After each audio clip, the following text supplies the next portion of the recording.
Hello, welcome back. If you've been here for the last few weeks, you already know what we've been up to. We just finished 8 videos together in the From Practice to Your Own Art series. And the whole time, we had one flower as our companion, the daisy. We started with our basic brushstrokes, the ones we use to build almost any flower, and we practiced them right here on the sheet until our hand felt confident. Then we moved to a blank page, then to watercolor paper, using one of the 2 transfer methods I showed you in the series.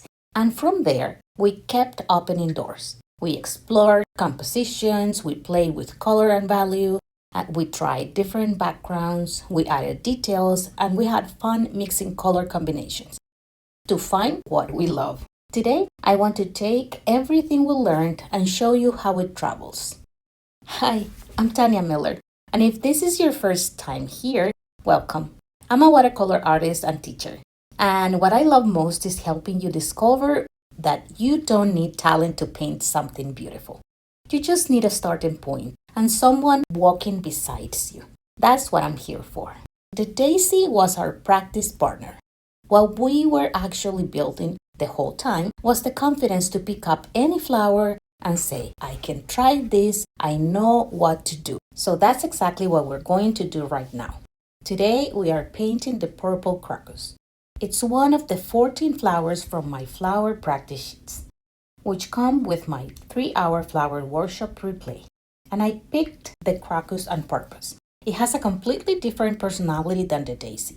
Different shape, different rhythm, different feeling. And I want to show you that every single approach we practice, all of it transfers. You can take this exact process and apply it to any of the 14 flowers in my workshop, or to a flower you love that I've never painted before. That's the whole point. The link to the flower workshop replay is down in the description below if you want to paint alone with the practice sheets at home.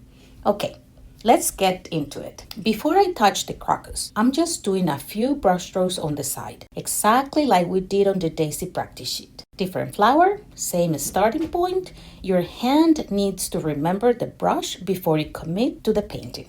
This never changes, no matter which flower you choose.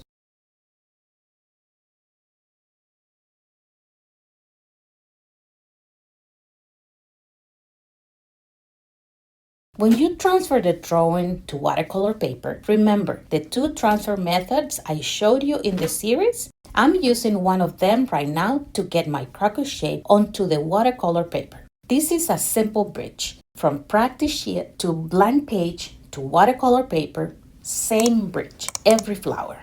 When mixing your purples and choosing your palette, this is the color combination part. The crocus is purple, but purple is a whole world.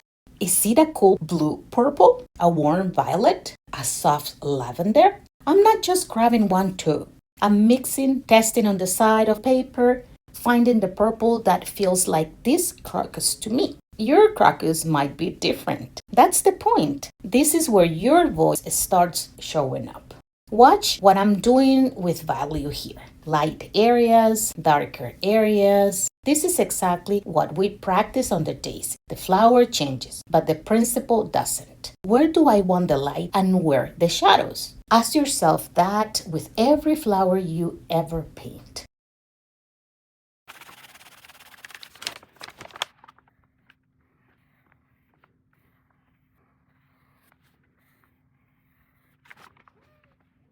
I'm thinking about composition, the same way we did in the series. Where on the paper does the crocus want to live? Am I painting 1, 3? Is there room to breathe around it? Don't just plop the flower in the middle of the paper. Give it a home. Give it a space. Background time. And again, same conversation we had with the daisy. The background isn't just empty space. It's what makes the flower stand out. I'm choosing soft, watery tones that let the crocus be the star. You can do the same with any flower, sunflower, rose, anything. Here comes the details. Fine lines, the little veins on the petals. This is the part that brings the flower to life. And notice, I'm doing this at the end, not at the beginning. Details elevate. I want you to notice something. Look at where you are now. You have the brushstrokes. You have the transfer method. You understand composition, value, color, background, details. You have all of it. The crocus isn't harder than the daisy. It just looks different. And that's true of every flower you will ever want to paint. After today, I want you to choose your own flower, not the one I choose, yours. Maybe it's another one from the 14 in my workshop. Maybe it's a flower from your garden. Take this exact process: brushstrokes, transfer, composition, color value, background, details, color combinations, and apply it. That's how you go from practicing to making your own art, which, by the way, is the name of the series. Okay, look at what we just did. A completely different flower than the one we practiced with for 8 videos. And you watch every single technique we built together travel right onto this page. Now, if you want to keep exploring with me, here's what I want to invite you to do. My 3-hour flower workshop replay comes with all 14 flower practice sheets, including the crocus we painted today. 14 different flowers, each with its own sheet. Design it exactly that way we've been working all along. Practice first, then your own art. You can paint one a week or one a day, or take your favorite 3 and master those. There is no wrong way to use it. The link is in the description below. It's a replay. And if you're not ready for the workshop yet, that's completely okay. What I want you to do today is this. Pick a flower you love and try this process with it. Just one flower. That's your homework. And I really mean it. Then come back and tell me about it. Leave a comment below. What flower are you going to try? I read every single one. And I want to know, if this is your first time here and any of this spoke to you, please subscribe. I'm here every Tuesday and we are always painting towards something good together. I'll see you next week. Until next time, keep playing.